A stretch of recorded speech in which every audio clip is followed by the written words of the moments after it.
is an online seminar, official one, of course, but participants are mainly from Chiba University. So please just relax yourself, please. And so today's agenda, we have invited Mr. Alfonso Torrero, Ph.D. candidate at the Universidad Autónoma Metropolitana, Mexico. He will hold an online seminar, and then his presentation. Your presentation considers regional development, poverty, and communities in Mexico from the perspective of fairness. And its official title is a high-impact welfare project against food poverty in Mexico, right? Collaboration difficulties, governmental intervention, and its consequences in fairness. So before we move on to your own session, we wish to have our project leader, Professor Jiro Mizushima, for his remark. Is that be all right?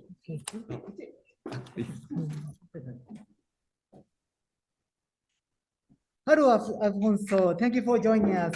Hello. We are waiting for you. Thank you. And now we are going to have a session. And today's special guest is Alfonso Torrero. And we are very pleased to hear that you have accomplished your dissertation just a couple of weeks ago. So congratulations. Thank you very much. I am still doing some small changes. That's why I today visit my university. So, but it's almost over. Thank you. Oh, yes. It's almost done. Yes. Today we are expecting that we can hear all the essence or interesting points from your dissertation. And I am also glad that Alfonso will join will make a contribution to the volume, to the book, which we are planning to publish from a foreign publisher, and Alfonso will write a chapter about Mexico. We are very happy that we can include your chapter. So we hope that we will make a book about global impact of COVID-19 in various kinds of various regions in the world. Thank you for your contribution. Thank you. Thank you for the invitation too. Thanks for the invitation.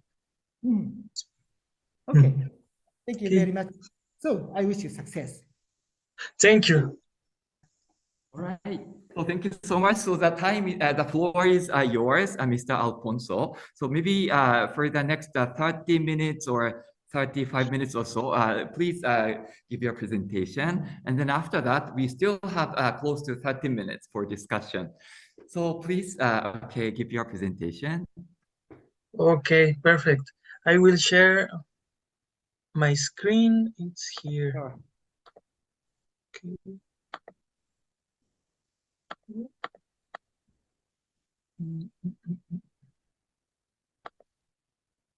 Okay.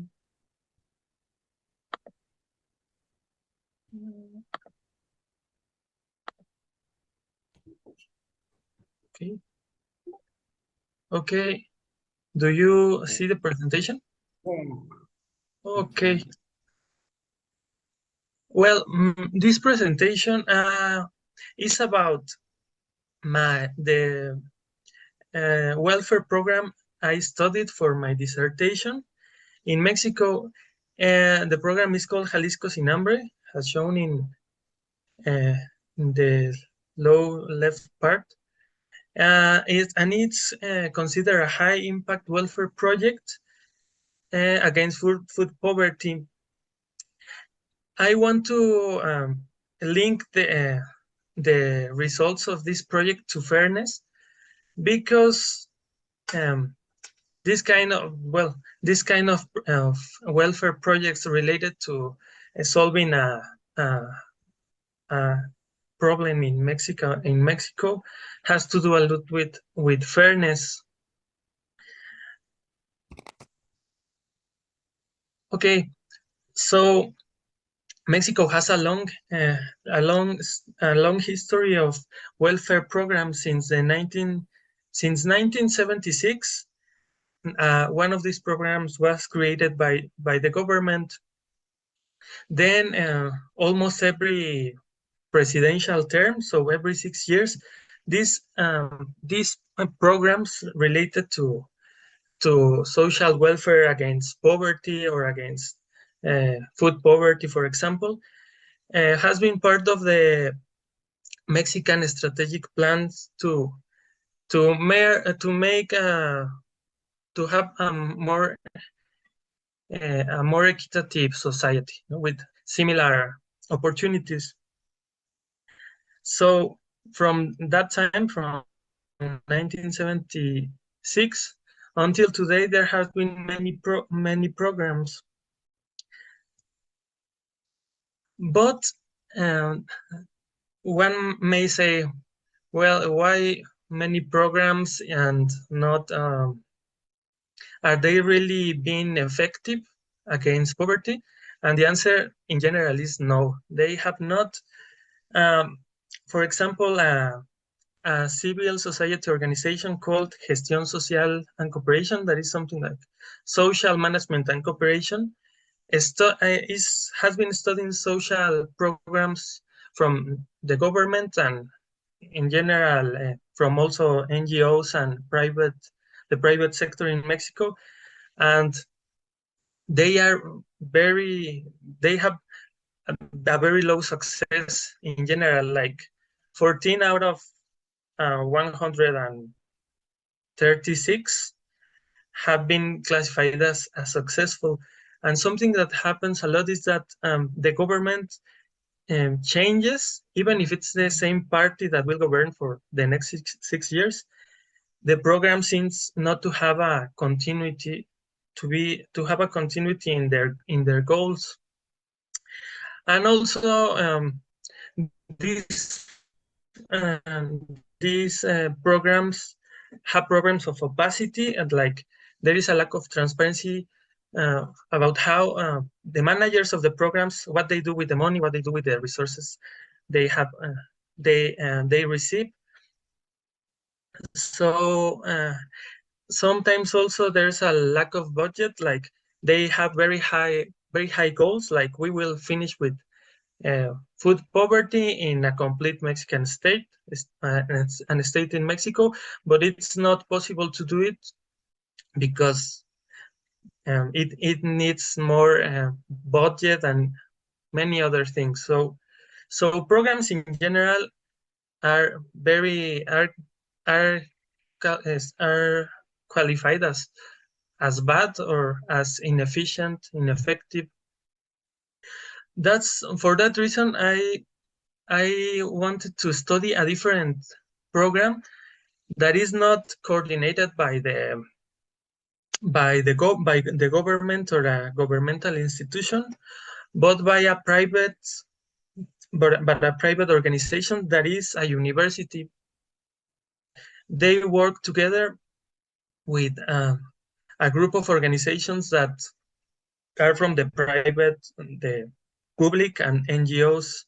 So they wanted to join their knowledge, their expertise, to make a program that helps people to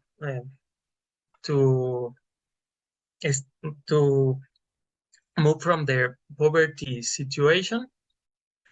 And the characteristics of the project are that it has a non-care approach to fight food poverty.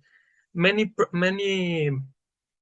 programs and projects related to social welfare in Mexico give money to people every month, for example, every certain time, or they give food, or here it's called a nest of food, every month for people that do not have enough money or that need the food for different situations.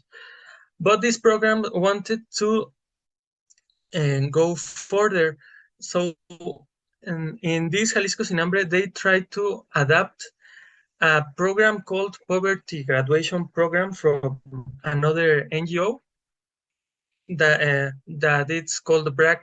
It's from Bangladesh, and the creators that were Banerjee and Duflo, two researchers, won the Economic Nobel Prize in 2017 for the creation of their program that basically has free funds given to people every certain time, and they have a training and assessment for self-employment. So what they wanted to do in Jalisco Sinambre was to adapt this model and not just give people food every certain time or money. So the project, different from common governmental programs or projects, was coordinated by a private organization that tried to have a different structure, not hierarchical.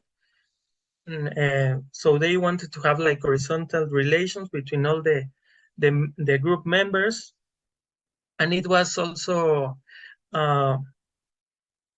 composed by diverse organizations or integrated by diverse organizations from the three sectors. It received an initial grant, but but the interesting thing too is that it received an initial grant from a governmental institution.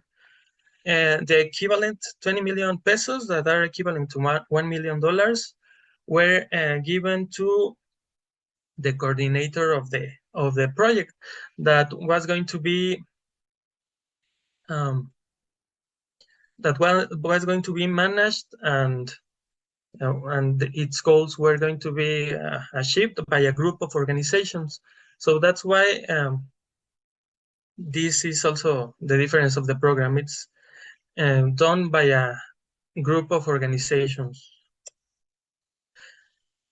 With the initial grant, they plan to create a food plant or a fabric in which food wastes from fruits and vegetables could be transformed. So they made some food pulps with these vegetables that had just have a little more time of life, and they convert them into pulps, something like a paste, maybe something similar to a paste or a marmalade that can be used in different kind of dishes. And this food was going to be given to the beneficiaries of food banks.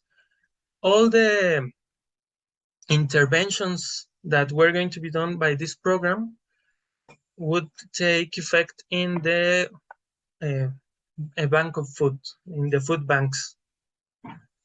The second goal was to implement a non-care training program focused on self-employment, and as I told you, it was an adaptation of that famous program called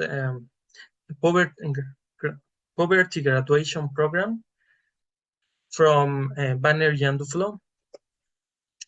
And the third goal was to improve the food bank's logistics through the implementation of new software that will affect since the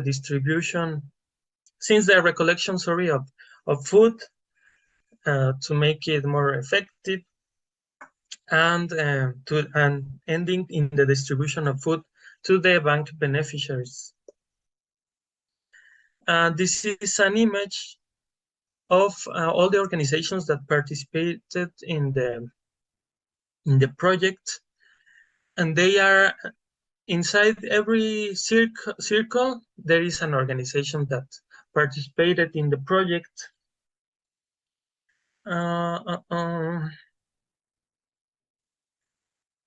So the dark blue one is the coordinator of the project, and the red lines are the internal relations or intra-organizational relations that basically were the tasks that different areas of the ITESO, that is the university that coordinated the program, had to do. For example, there was a legal observatory that that was going to propose some new laws related to the food. How do you say it? To the full food management, to like giving some changing laws, the restrictions in the law, and the for organizations that waste food, for example.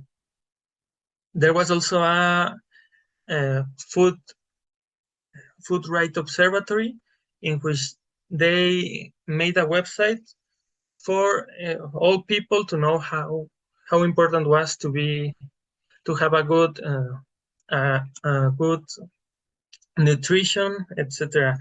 And they also worked with directly with another organization that is with the light blue, that is in the light blue form, and they had the goal, the task, sorry, to create the food plant, or the plant to process the food. And the ones in orange are like the food banks that were going to receive all the other contributors' work. Like they were supposedly going to have the training from the adaptation of the BRAC program. They will receive a better food nest, and so on. So has this project came or was able to be done because of a public policy? I thought that it was a good idea to join 3 different disciplines to make my theoretical framework. So I tried to see topics of governance, interorganizational relations, and policy networks. Basically, I wanted to see if this program that came from a public policy that then was managed by a private organization and a group of organizations, was taking decisions by centrality or polycentrality. If there was formed a community, for example, between the organizations. And in terms of interorganizational relations, I found that some theories like the social institutionalism, the resource dependency theory, and the social network theory helped me to interpret the findings in the research. And about policy networks, basically I used some theories about decision making or people decision making. So bounded rationality, like the classic theory of Simon, was also interesting to understand how decisions were taken, and also the processes approach decision making that involve decisions taken between 2 or more organizations. So relating the research with the fairness topic, I found some situation that preceded unfairness in the program. At the end, they preceded that there was not given the best service, the best training, the best products to beneficiaries of the food banks. So since the formation or the forming process of the network, there was favoritism. Supposedly, well, there was an official call in which one of the organizations in the network that I showed you before wrote a call asking or inviting organizations to participate with ideas to give to propose innovative strategies again that will help to lower poverty or lower other social deficiencies in the country. But the network at the end was formed with one organization that was very close to the director of the organization that made the call. Another one was a recommended organization, and other 3 organizations follow the formal process. But since that moment, I believe that it was forming a kind of distrust between the actors in the network. During the project development, it was found that there was a hidden agenda in one of the actors, the one that was a very close friend with the creator of the call, that just abandoned the project in a very important moment. And after doing some research, I found that this kind of actor was how can I define it? He was like he was supposedly a part of the project, but it never participated really in Jalisco Sin Hambre or in the main project. But they took advantage of their relationship with the other director, and they said that they had participated in a social responsibility project and were nominated for a international prize. So this situation makes one to reflect about this kind of projects. Sometimes inter-organizational projects have like 20 or 30 logos, supposedly between organizations that are cooperating in a social cause, for example. But in reality, they are probably, or they may be not doing nothing with the project. And this was one of the elements and of the phenomena that affected trust in the network. That was one of the main factors that affected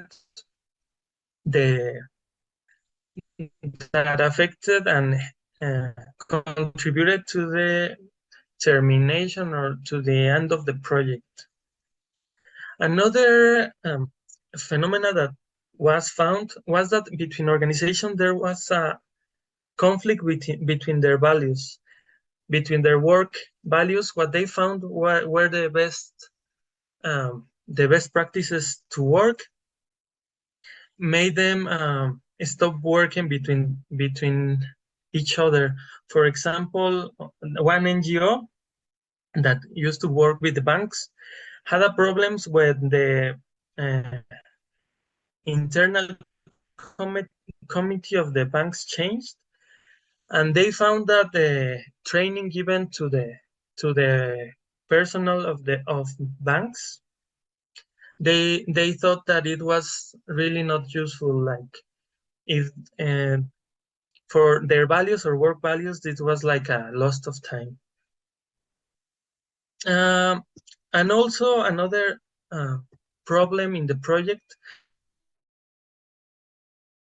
I believe this goes into the deepest part of the meaning, the concept of interorganizational relations.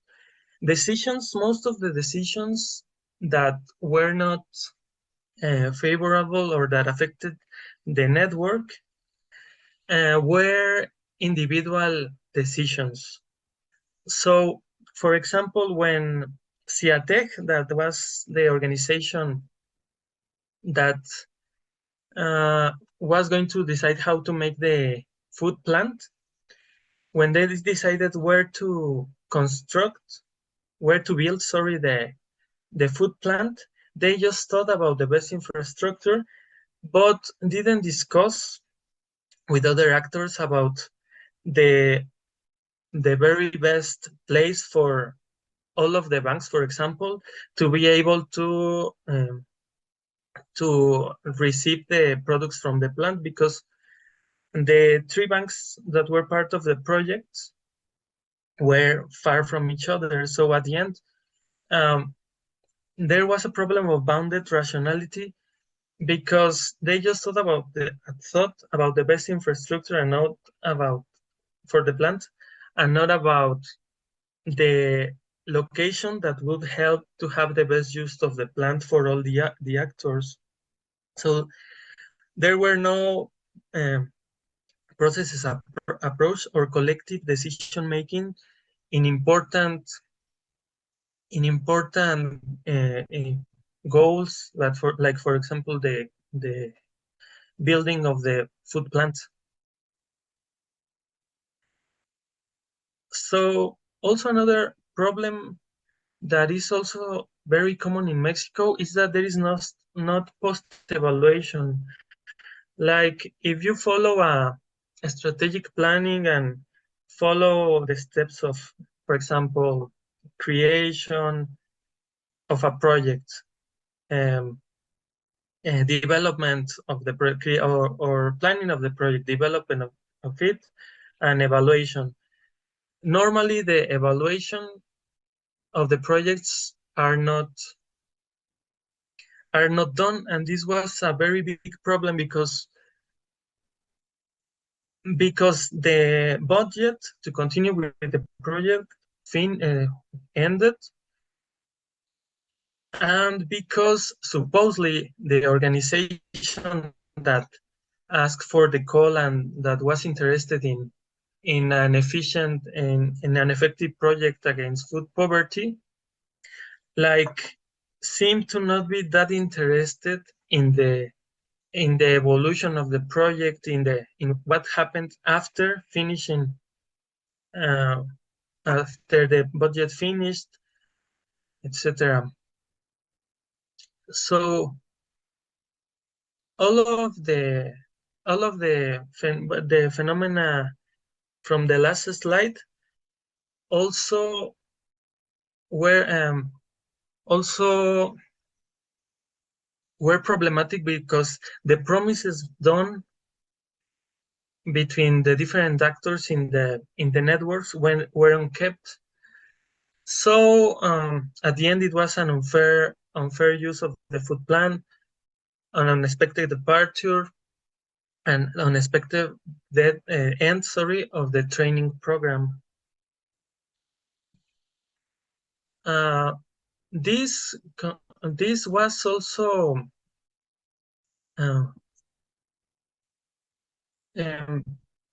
this was also combined with the pandemic work restrictions, like the unkept promises made actors not to work together as much as they should, but also the pandemic restrictions, like not being able to visit the beneficiaries of the food banks, for example, and working online also made the network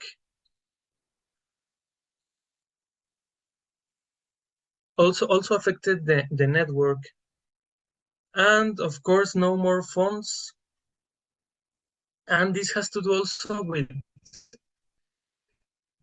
a common government, I think, inadequate planning of sources, and the lack of knowledge about how to obtain funds by most of the participants in the network. So the last phenomena that made this project to not accomplish its goal, or just do it in a regular, just do it with not the efficiency as expected, was that a governmental actor, in this case the Jalisco government, during the pandemic, asks to the ITESO, that were the coordinators of the program, to take the name of Jalisco Sin Hambre and also their social media.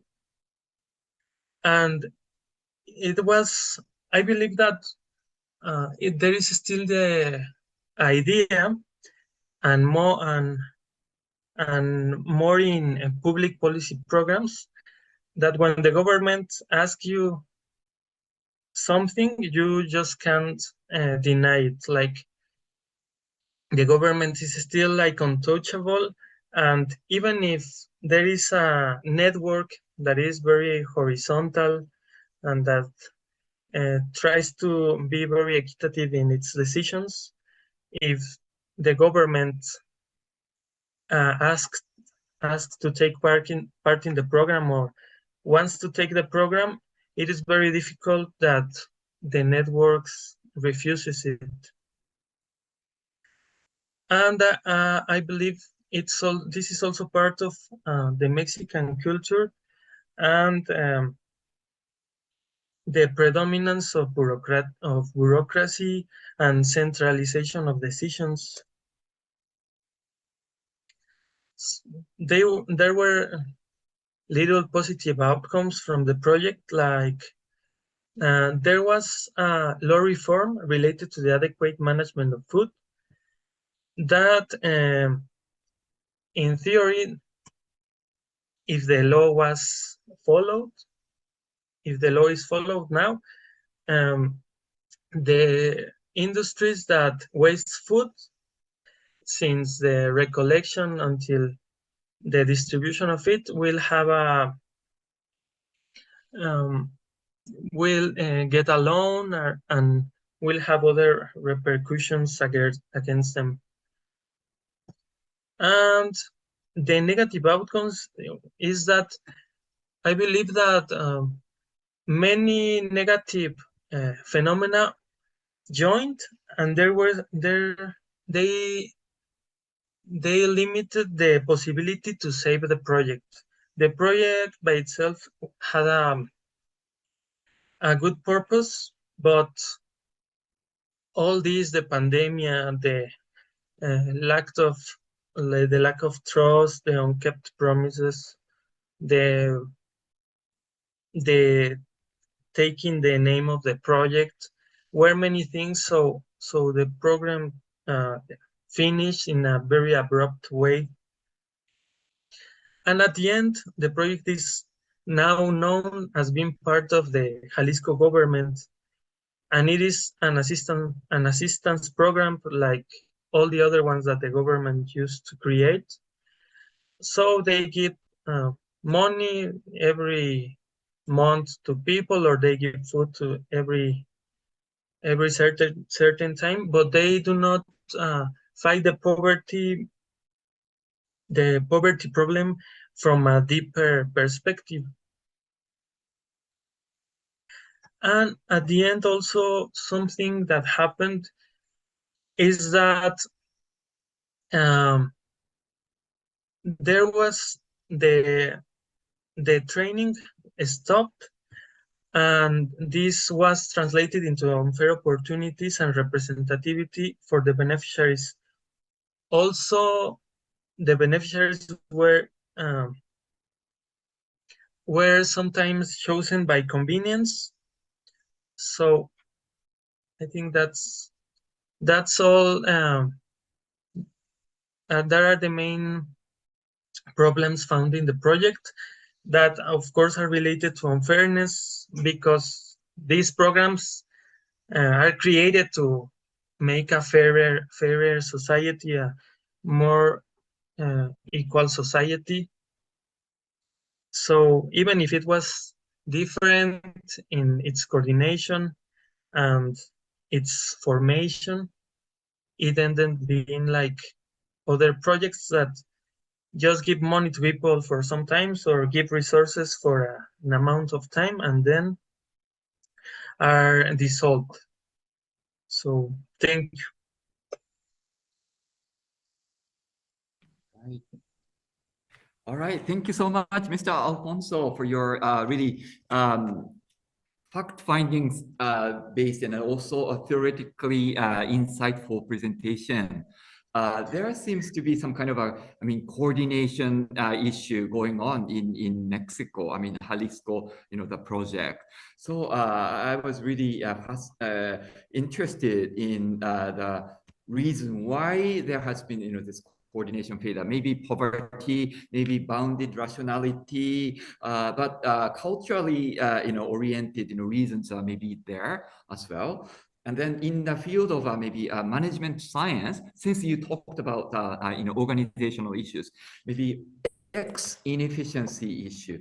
X inefficiency means intra-organizational inefficiency. Your boss is not in line with the subordinate, yeah, and then the subordinates are thinking differently from the CEO of the company, etc. Then the company's whole or the organizational objective will not be achieved under this influence of X inefficiency. So I was thinking like that kind of issue, and really interested. I mean, the situation is serious, but interesting presentation.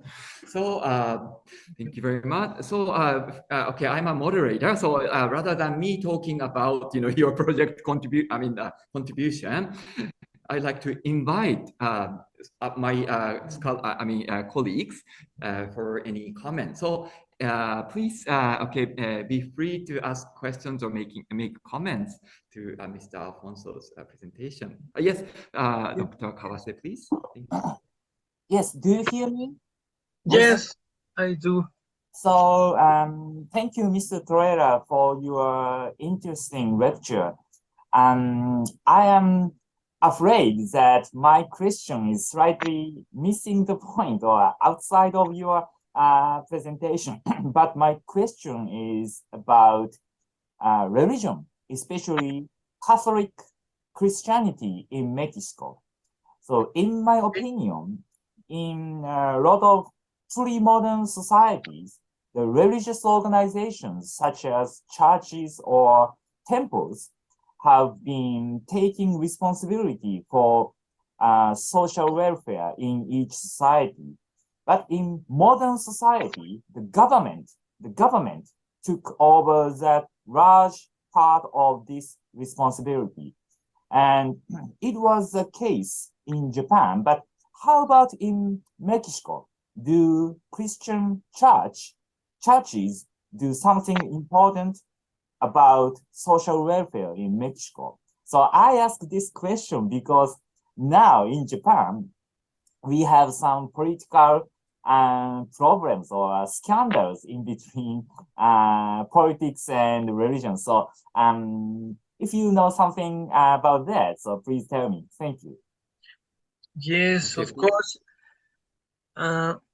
Yes, the program Jalisco Sin Hambre, when it's the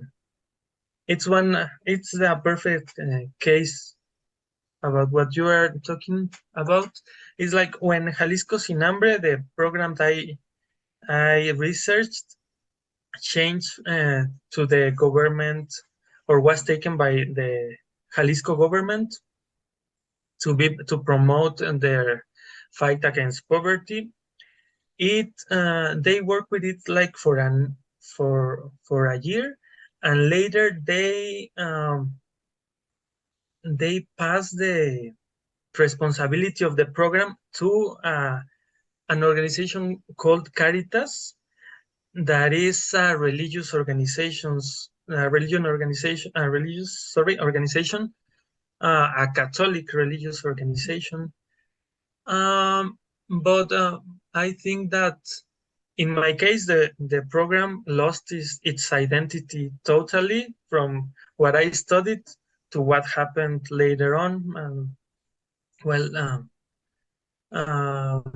the main goals of the program were not really accomplished like from the original one.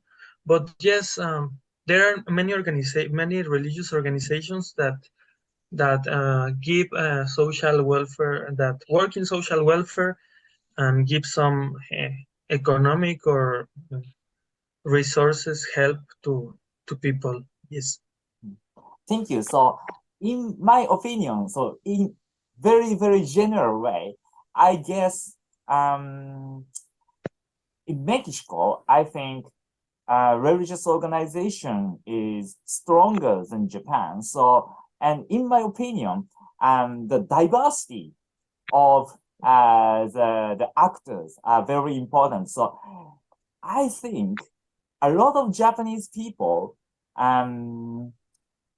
rely only on the government.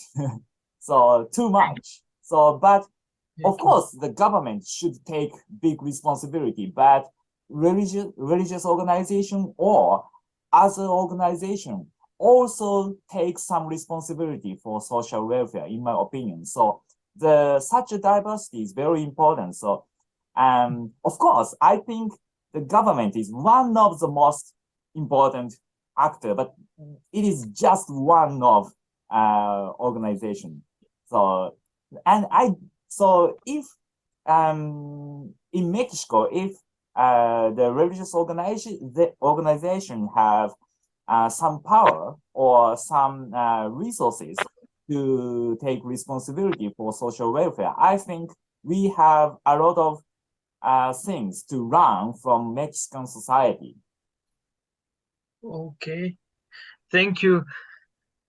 Yes, I'm not sure about Japan's context, but also here religious organizations and NGOs do a lot of social welfare because government is not that efficient. Yeah, and the resources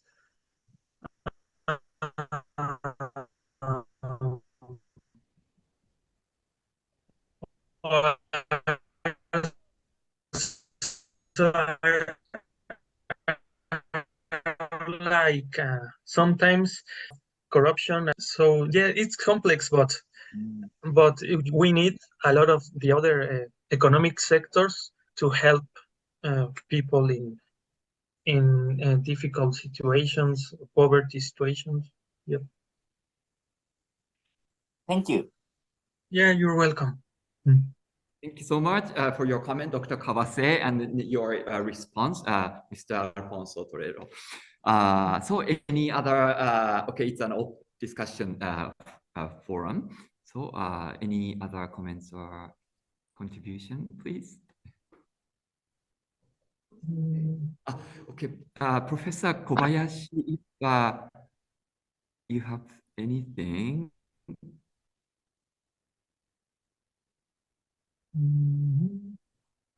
Okay, sorry. Sorry.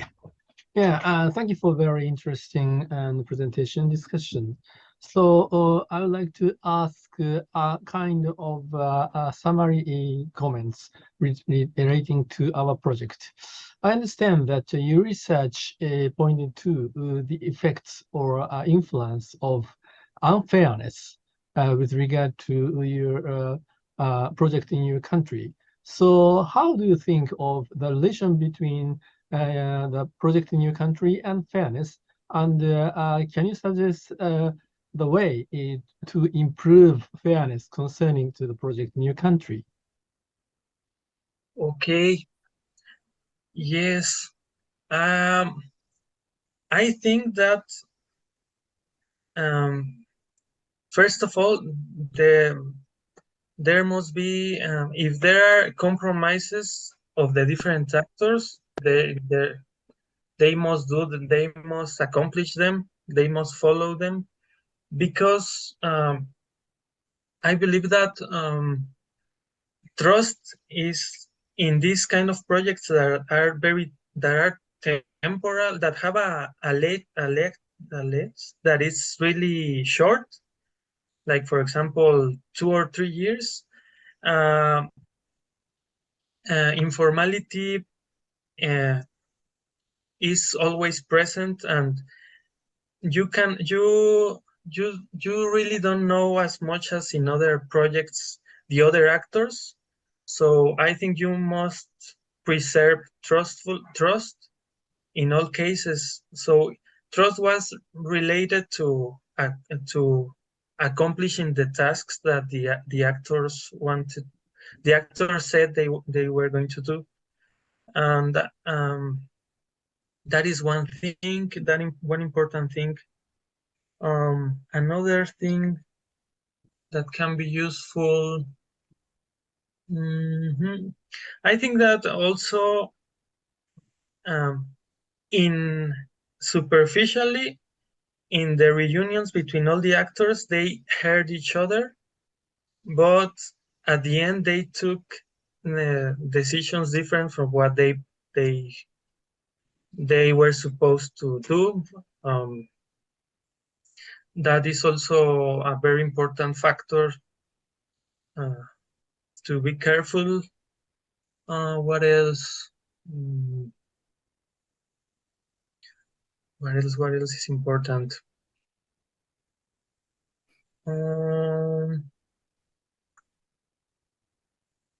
I think those two things are like the base for the project to continue. I believe that if trust was preserved, even in the pandemic scenario, people would do something to work together. But like they lost their interest in the project, I think, when they saw that the other actors were not following what they said, and that also affected the opportunities of the other actors and of the beneficiaries. I think that happened. So the problems concerning, for example, trust are influenced by social custom or economic management or political factors or so on. So which factor influence most of all, do you think? I think that trust was lost in the interaction between the actors. Like the factors were on accomplishing the task. I spoke about other factors, like the end of the funds, sorry, or the government taking the project. But I think that in these short-lived projects, the glue for people to continue working is that trust that is seen in the actions inside and in the interactions between the actors. You tell me you will work with me doing a new software program, but you didn't, or you did it in a way that supposedly you will follow my indications, but you didn't because you have another values you have another work values. That happened, for example. So yes, I think in the everyday interactions of the actors. Yeah. Thanks. Yeah, thank you.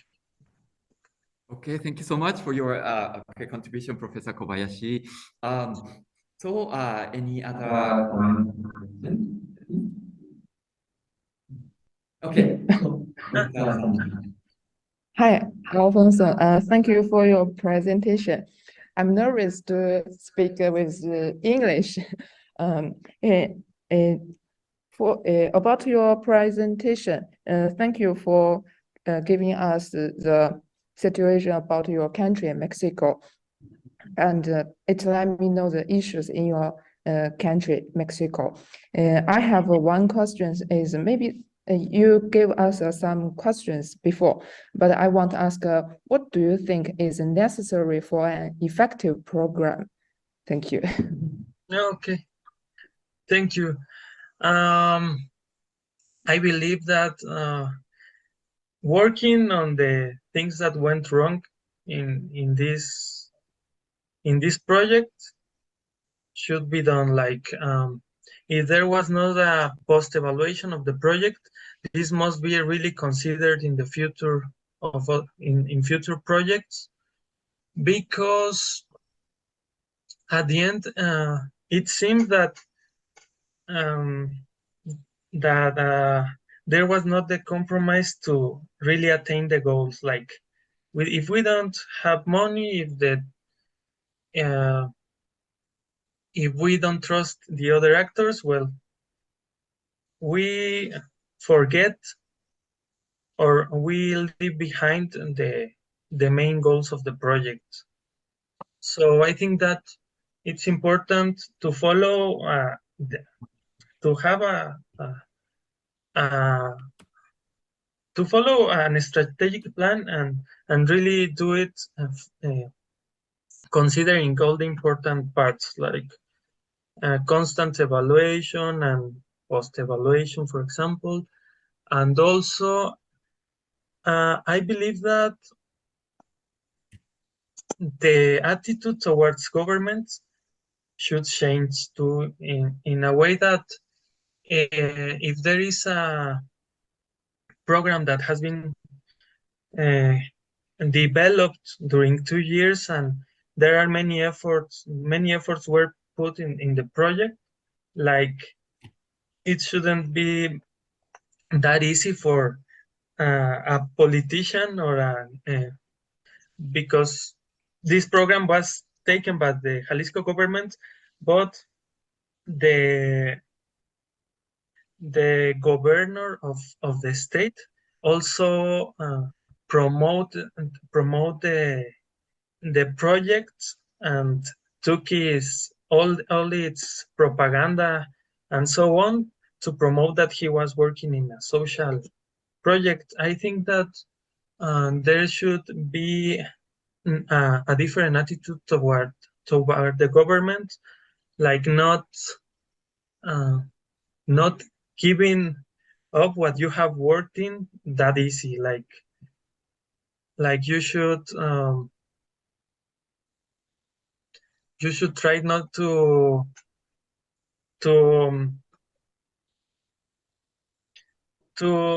you should try to preserve what you have done and yes, don't give it that easily to the government. What else would be important?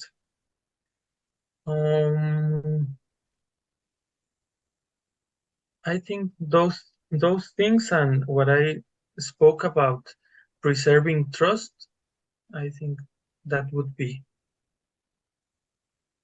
follow a strategic plan. And yes. Yes. You're welcome. Thank you. Thank you. Because I was very surprised about there are no project post-evaluation in your country. So in my opinion, it's very important for the evaluation. So thank you. Yeah, thank you. Right. Thank you so much, Dr. Zan. So yes, so any other comments or questions, please? I have my own actually. Then so can I? Right. So I just it's kind of like a remark. I am a development economist in a sense, and so I'm really interested in this food-related topic because it has a lot to do with Amartya Sen, the Nobel Prize economist in a way of thinking. So he mentioned that there is, this rational full idea going on under this, capitalized, society. Rational full in the sense that, okay, each individual is rationally behaving, trying to maximize his or her own benefit alone. Then what would happen at the, the societal level is that, there will be poverty gap, income gap, and then, criminal rate, social unrest. And then, so each of the, participants in the society is trying to be rational, but foolishly so, because in the end, the society will not be, so, stable and sustainable.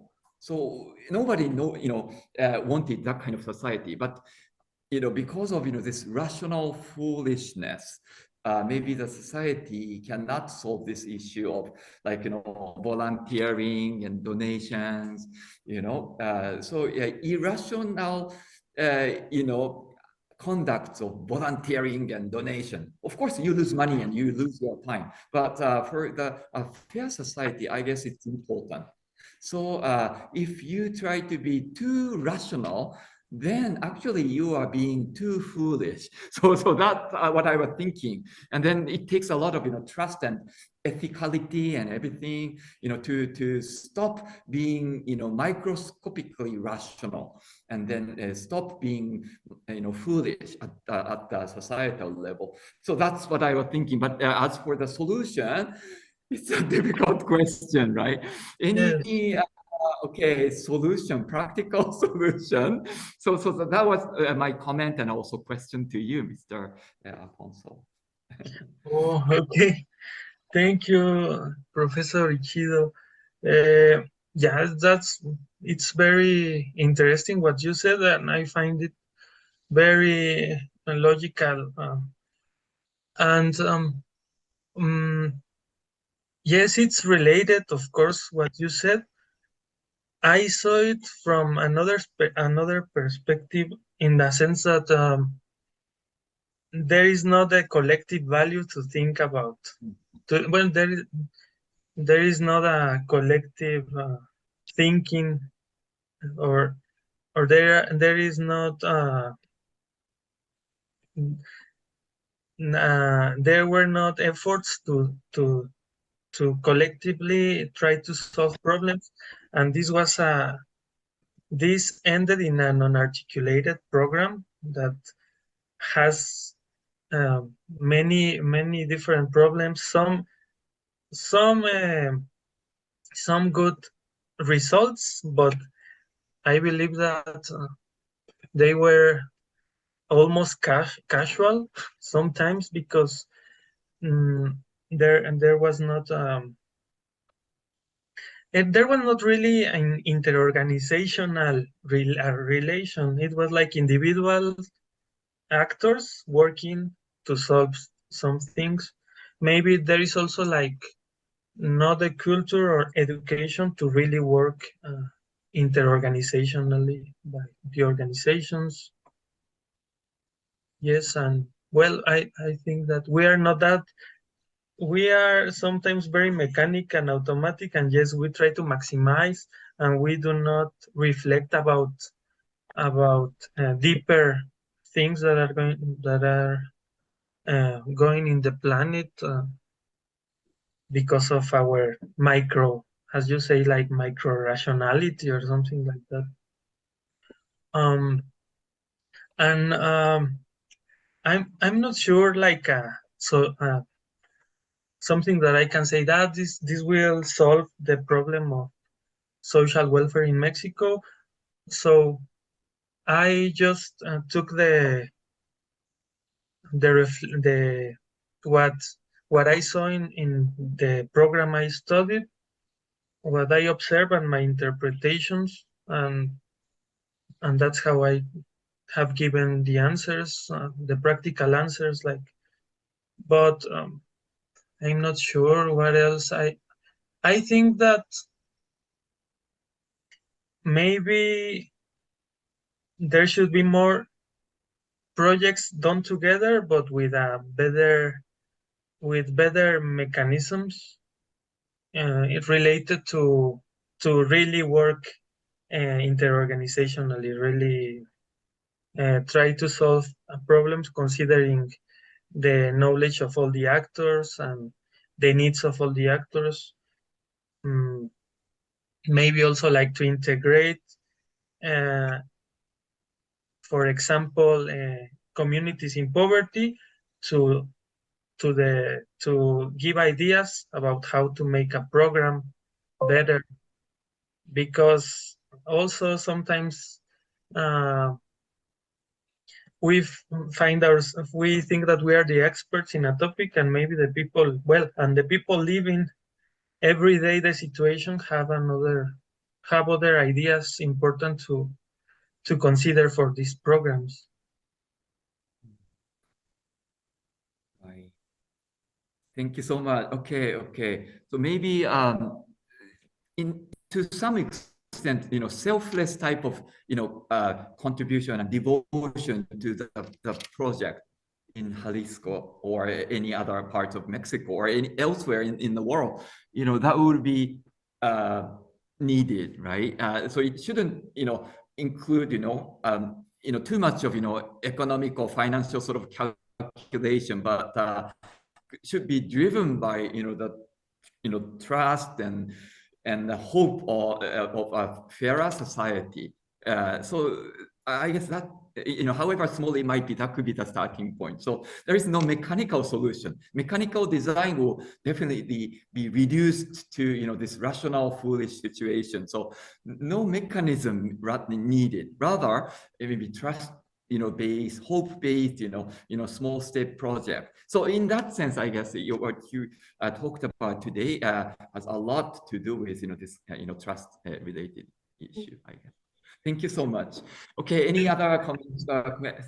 Maybe Professor Mizushima, please. Thank you very much. So thank you for your presentation. And I would like to know about the status or position of Jalisco in Mexico, in Mexican context. And I would like to know your choice of Jalisco. Is this Jalisco project typical in Mexican context, or is it quite unique?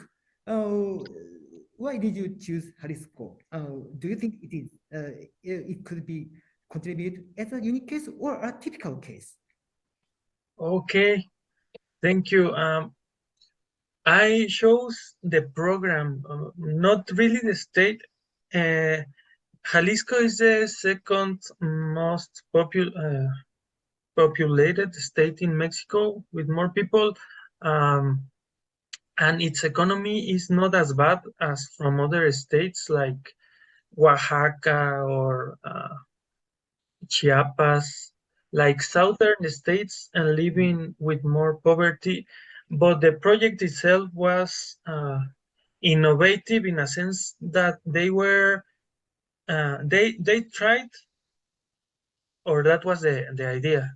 The idea and how they were showing in a strategic plan, the program, was that they were going to adapt the model from BRAC, from the Bangladesh Association, the program called Graduation of Poverty Program, that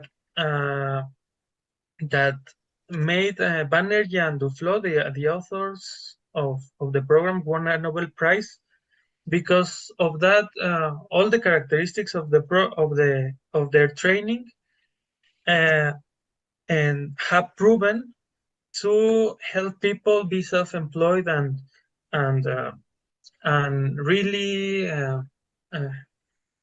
how do you say it, really overpass their poverty situation, that like they were better economically after being part of this program. So I found that interesting and wanted to know how was going to work in Mexico. But I think that what I've talked about, like all these problems and and more that I didn't explain made the program not successful. Yeah, but I chose it because of that, because it was a different approach to fight poverty. Okay, thank you very much. Yeah, you're welcome. Right.